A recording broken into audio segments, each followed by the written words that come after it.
Hey, Stephen Downey here doing the junkyard crawl at Bernardstown Auto Wrecking in Bernardstown, Massachusetts. Been in the shop for the last couple of weeks or so, but I am back. We're making fresh videos, and thanks for watching those classics from the vault, but now we're back with brandy new videos, starting out with this 1974 Chevy Caprice convertible. Now you gotta remember, the Chevy Caprice arrived on the scene in 1966 as Chevrolet's halo model, short of the Corvette maybe, but it was the most expensive full-size Chevy you could get. In fact, this is the time with the Caprice that Cadillac and Pontiac and Buick and Olds had some competition from Chevrolet in the form of the Caprice.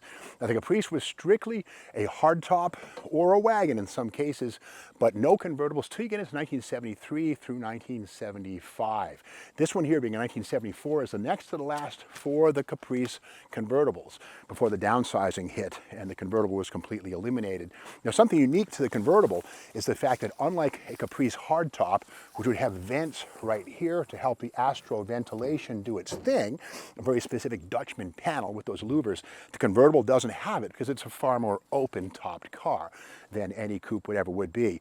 Now the one thing too about the Caprice is that you could get it in a variety of different forms, but this right here is the 1974 Chevy Wagons catalog, and in here they show you all the different Chevrolet vehicles, the Impala and the Bel Air. But check this out, the wagon version of the Impala and the Bel Air had leaf springs in the back. Yes, whereas other passenger cars, not the wagons, had coil springs in the back, an often undiscovered detail. Now, of course, this would have had coils in the back like any full-size Chevrolet for this period of time. But again, the whole point of this thing is the fact that it's a convertible. And in fact, there were only 4,670 convertible Caprices built in 1974.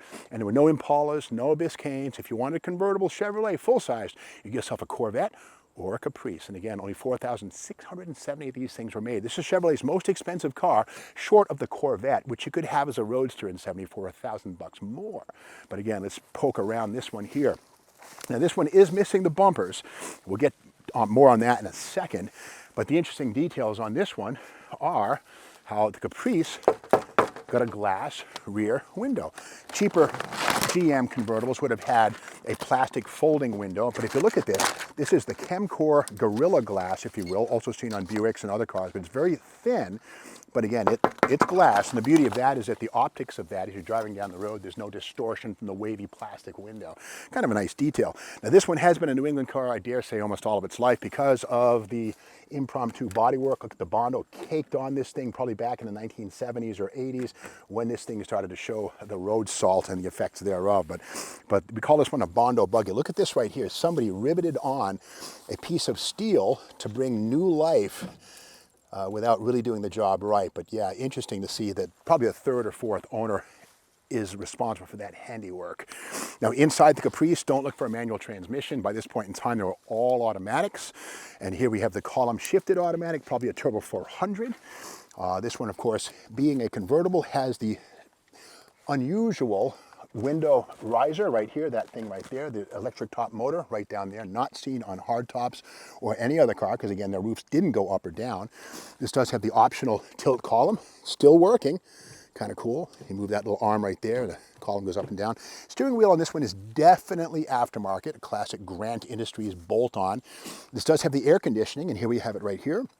This is the Comfortron AC unit. Here you just dial up the temperature you want, going all the way down to 65 and all the way up. Now here's the thing, you know, convertibles were pretty much made obsolete by the advent of really effective air conditioning systems. Now the reality is, the best air conditioner on the planet with the top down ain't gonna do too much more than keep your knees cool. So air conditioning was pretty much the thing that killed the convertible. That and rollover standards from the federal government. But the engine under the hood of this one here is gone. But for the 1974 model year, you had one of two choices. No 350s, no six bangers, strictly the 400 small block, 2-barrel or 4-barrel, or the mighty 454. This one here, we don't know which engine it had. There's no emblems on the fenders, but we can go to the VIN and we'll look for the letter R in the 5th spot, and we kind of see it right there. There's an R. This was a 400 car. Now the 2-barrel and the 4-barrel had the same digit, so the likelihood is that it was probably a 2-barrel car. Again, gas rationing was a big deal. Here is Motor Trend right here, May of '73, and gas rationing, fact or hoax, all would become very real very shortly thereafter. But this is kind of cool right here. Now, we all know, of course, that Motor Trend never made any mistakes, with perhaps one exception. Canceled? What do you mean we're canceled? But inside this, we see the story of the Caprice. And this is kind of an interesting right here. Now, the car shown right here looks kind of like a future prototype, and that's kind of what it is. It says right here, notice anything unusual about that Chevrolet taxi you just tried to hail down? If you're in New York City, it could be you've already previewed a full-size 74 Chevrolet. Right now on the streets of Gotham City, New York City, are about 100 four-door Impalas with special urethane front and rear ends. Here's a close-up here. Kind of looks like the Pontiac system. But if you know your Chevys, this never made production. What they're saying here is that basically at low speeds, under 15 miles per hour, the urethane seems to perform well enough. It crashes at higher speeds. The whole car is practically demolished, like the experience with today's 5-mile-per-hour bumpers.